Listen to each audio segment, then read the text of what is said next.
Omid and Kojo show.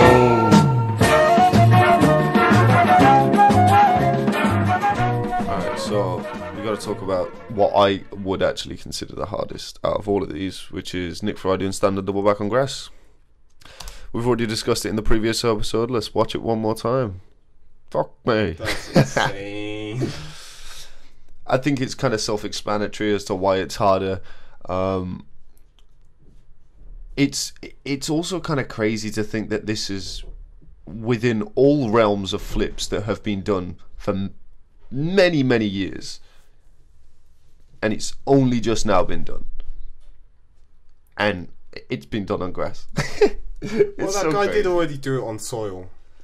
Yeah, but to be fair, I don't know which clip it is that you're talking about. Have you not seen that? Isn't he doing it off a sandbag? No, we're talking about a different. There's a guy that just does it on flat ground. Like a few months ago, a guy landed it on flat ground. Like landed, no hands. Like he does standing double back. Talk about it then, because we had a discussion about this the other day. You need to show me this clip. But a guy did just do it, but no one really knows who he is, so no one really cared. Yeah. It wasn't grass, I know, but it was flat ground that was just like mud. It wasn't sprung like. It was pretty impressive. Fair. But let's just talk about this one. Standing double back on grass. I still don't know if I think that's harder or not. No, I'd say so. But because I think if you train high backflips loads and loads, obviously this is incredibly hard.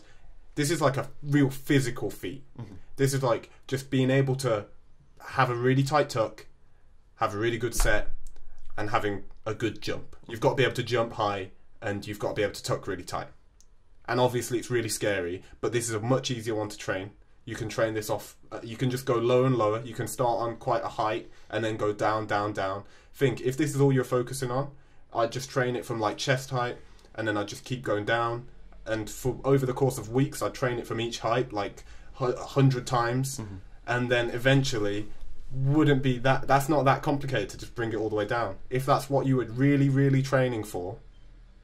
But the same could be said about Shurrikane, though. It's like Shurrikane's a much more complicated move. It is a much more complicated move, but imagine you can do Shuriken cutter like Danny Aitken, for example.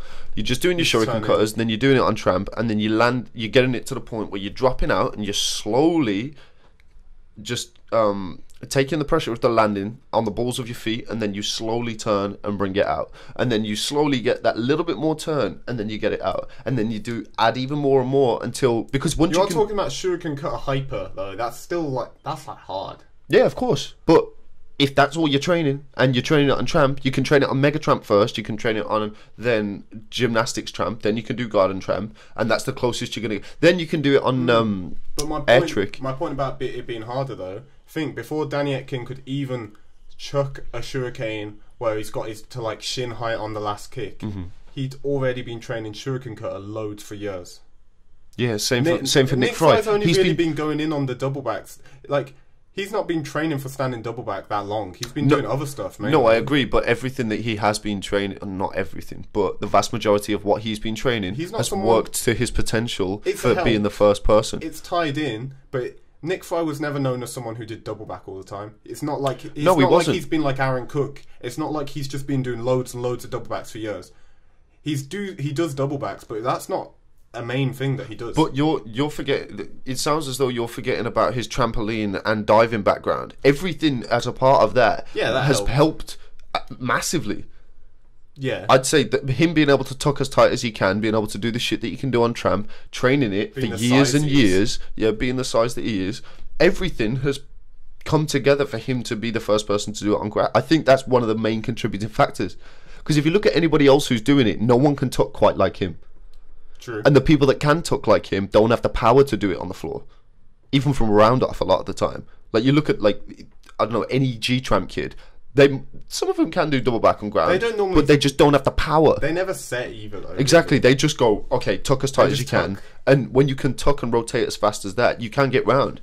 But he's been building the power from doing shit on the ground, and he's also been practicing the correct way to take off, hit the right point for the rotation, just with all the standing tricks that he does. He's never been a standing flipper, but he does a lot of standing tricks. He does do a lot of standing. He's always done a lot of standing stuff. So I think this is harder because of. I just think he's going to come out with standing full in like very soon, and I think so. When he's in gym, he'll be doing standing double back pop stuff, and it won't be long until he swings it either. There's a lot of other people chucking standing double backs now is the thing. This year I've seen like at least 5-6 people chucking them. So I just mean, I think a year from now, standing double back won't be seen as that hard a thing because there'll be loads of people that can do it.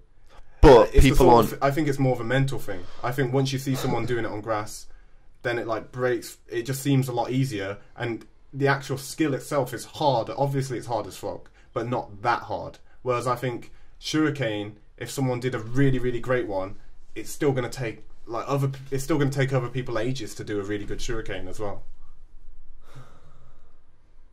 I don't know. Okay. We'll have to. No, I think you've swayed my opinion. Honestly. I don't know. We'll have to find out what the people think. Yeah. So let us know in the comments because we're a bit unsure, but we've presented arguments for each of them. So yeah, just let us know what you think. Maybe you think I don't know.